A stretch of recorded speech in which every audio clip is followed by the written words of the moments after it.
سلام كما يتصلحون زي خبركم من فتوات تخطاتلتي مدب سبوعين تايمس لمون كم تلمود نسا زحرنا يوم حصرتن اونون زرنا يمزيناتات حزنا لكم مسينا نسانا مكتالكم نعدم فلما عندنا تاتم نبخم كنبن تمالي ابي كتما مقله زي تفصم مدقعتي بومبي كونه تبخيلو زي تفصم ناي جبره رعدويان تجباري كبل منقسه تግራይ ገሊጹ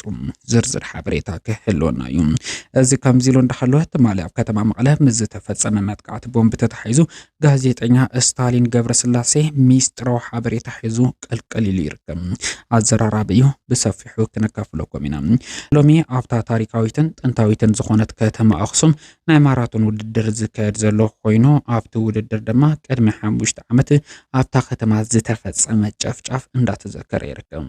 ዝርዝር ሓበሬታ እውን ክህልወና እዩ ላይክ ኮሜንት ሼር ሰብስክራይብ እንዳገበርኩም ንምድላውና ከተከታተሉ እንዳዓደምና በብዘለኹም ሰናይ ጻንሕ ትግበረልና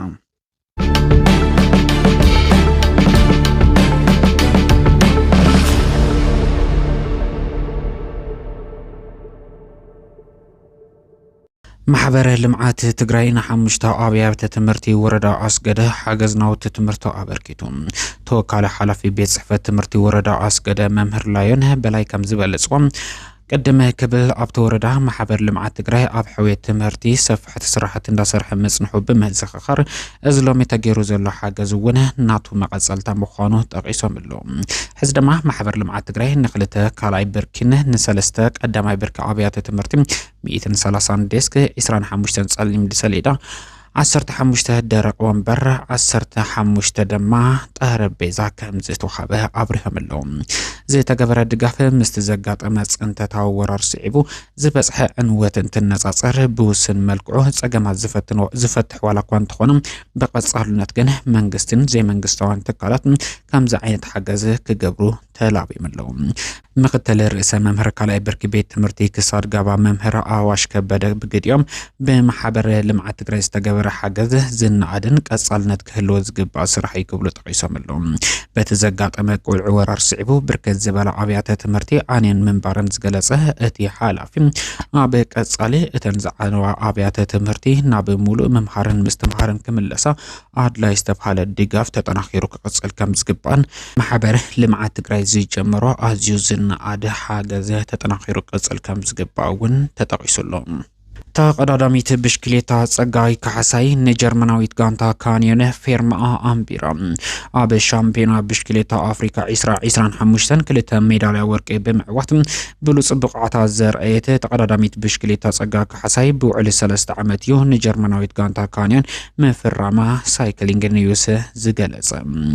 ጸጋ ካሕሳይ ኣብ መኽፈት እቲ ሻምፒዮና ዕውት ውድድር ግዘት ትሕቲ 18 ዓመታት ሻምፒዮና ቅድድም ብሽክሌታ ኣፍሪካ ኮይና ብምዛም ፍሉይ ሜዳልያ ወርቂ ዝተዓወተት ኮይና 64.5 ኪሎ ሜትር ኣብ ዝሸፈነ ውድድር ሜዳልያ ወርቂ ደጊማ ብምዕዋት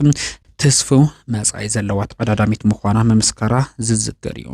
ካብዚ ብተወሳኺ ተቀዳዳሚት ብሽክሌታ ጸጋ ካሕሳይ ኣብ ናይ መወዳእታ ሰለስተ ሕጹይ ብሉጻት ኣፍሪካውያን ተቀዳዳሚት ብሽክሌታ 2025 ምክታት ድማ ዝተገለጸ እንትኸውን በዚ ኩሉ ዓወታት እያ ብጋንታ ካንዮን ተሓራኢት ኮይና ንሰለስተ ዓመታት ምስታ ጋንታ ንምጽናሕ ፌርማኣ ዘንበረት بحالتات ጽንተት ኣብ ከተማ ኣክሱም 19 ሕዳር 2013 ዓመተ ምህረት በአቆጻጽራ ገዝ ዝተፈጸመ ጨፍጫፍ ከይርስዕን ከይድገምን ምምሕዳር እታ ከተማ ኣተሓሳሲቡ ከንቲባ ከተማ ኣክሱም ኣይተትኳ ኃይሉ ኣብ መጀመር ጉያ ማራቶን ኣክሱም መኽፈት እንትገብሩ ብሳንኪ ጆኖሳይድ ኩናት ትግራይ በحالتات ጽንተት ኣብ ከተማ ኣክሱም ዝተፈጸመ ጨፍጫፍ ፈጽሙ ዘይርስዕን ክድገም ዘይብሉ ክብሉ ጠቂሶም ኣለዉ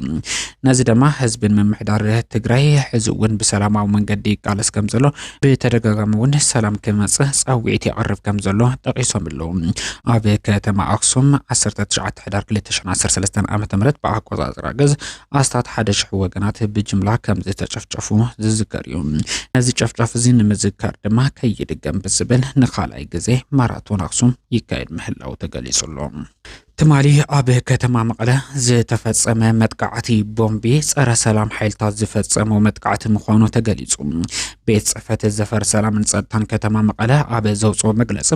ኣብ ከተማ መቀለ ክፍለ ከተማ ዓዲ ሐቂም ህዝቢ ንምርዓደ ተልእኾ ብዘለዎም ኣካላት ኮነ ተባሂሉ ዝተደብረ ነታቂ ኣብ ህይወት ሰብ ኮነ ንብረት ዘብጽሕ ሓደጋ የለን ኢሉ ቤት ጽሕፈት ዘፈር ጸጥታ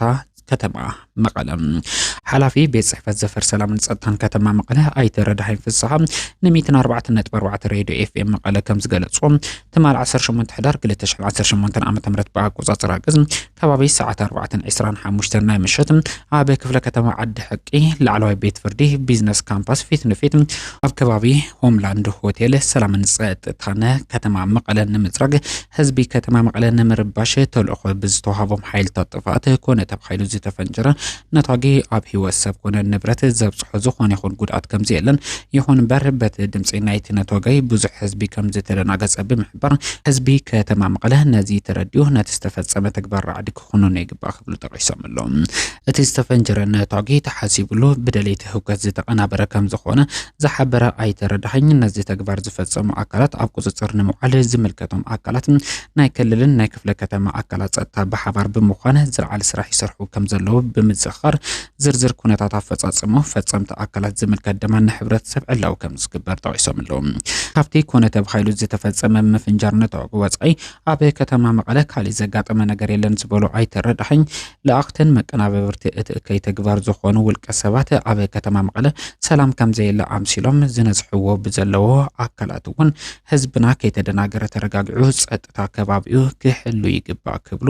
ንኤፍኤም 104.4 መቀለ ኣብ ዝረኽቦ ሓበሬታ ጠቂሶም ኣለው። እዚ ከምዚ ኢሉ እንዳሃለወ ትማሊ ኣብ ከተማ መቀለ ዝተፈጸመ መጥቃዕቲ ቦምብ ኣመልኪቱ ጋዜጠኛ ስታሊን ገብረስላሴ ኣብ ዝዘርግሖ ሓበሬታ ብትእዛዝ ጀነራል ጻድቃን ገብረትንሳኤ ዝተፈጸመ መጥቃዕቲ ክኸውን ከም ዝኽእል ጠቂሱ ኣሎ። ጋዜጠኛ ስታሊን ገብረስላሴ ኣብ ዝዘርግሖ ሓበሬታ ከም ዝጠቀሱ ጀነራል ጻድቃን ገብረትንሳኤ ኣብ ትግራይ ንዝንቀሳቐስ ተቃዋሚ ፖለቲካዊ ውድብ ኣመራርሓ ትእዛዝ እንትህብ ኣብ ከተማ መቀለ መጥቃዕቲ ቦምቢ ብብመዓልቱ 2 ግዜ ፈጽሙ ክርዕዱ እዮም ዝብል መምርሒ ከም ዝሃቦ ጠቂሱ ኣሎ። ሕዚ እውን ኣድላይ ጥንቃቐ ግበር ከም ዝግባእ ዝገልጽ ጋዜጠኛ ስታሊን ገብረስላሴ ሓይልታት ጸላእቲ ኣብ ውሽጢ ትግራይ ህውከትን ራዕድን ንምፍጣር ምንቅስቃስ ጀሚሮም ኣለው ክብል ጠቂሱ ኣሎ። ቅድም ክብል ውድብ ሕወሓት ኣብ ሰሙናዊ መልእኽቱ ኣብ ዝዘርግሖ ሓበሬታ ሓይልታት ጸላእቲ ኣብ ትግራይ ሰላምን ምርጋእን ንምዝራግ ህውከት ንምፍጣር ሰፊሕ ምንቅስቃስ ይካየዱ ከም ዘለዉ ጠቂሱ ኣሎ። ካብ ቀረባ እዋን ጀሚሮም ዝወፁ ሓበሬታ ከም ዘመላኽትዎ ድማ በራሪ ወረቀት ኣብ ዝተፈላለዩ ከተማታት ትግራይ ብምዝርጋሕ ህዝቢ ንምድንጋር ንምርኣዲ ይስራሕ ከም ዘሎ ተጠቂሱ ምንባሩ ናይ ቀረባ እዋን ተዘክሩ እዩ። ድሕሪ ዝኩሉ ሓበሬታ ትማሊ ኣብ ከተማ መቀለ ዝተፈጸመ መጥቃዕቲ ቦምቢ ናይዚ መቐጸልታ ክኸውን ከም ዝኽእል ዝተጠቀሰ እንትኸውን ጋዜጠኛ ስታሊን ገብረስላሴ ድማ እቲ ትማሊ ዝተፈጸመ መጥቃዕቲ ቦምቢ ብትእዛዝ ጀነራል ጻድቃን ገብረትንሳኤ ከም ዝኾነ ክጠቅስ ተራእዩ ኣሎ። ፍላይ ጀነራል ጻድቃን ገብረትንሳኤ ኣብ ትግራይ ምዝንቀሳቐሱ ተቃወምቲ ፖለቲካውያን ውድባት ሚስጥራዊ ርክብ ብምክያድ ኣብ ትግራይ መጥቃዕቲ ቦምቢ ንኽካየድ ናይ ስልኪ ዝርርብ ዝገበረሉ ሚስጥራዊ ሓበሬታ ኣብ ኢዱ የለን ክብል ጠቂሱ ኣሎ።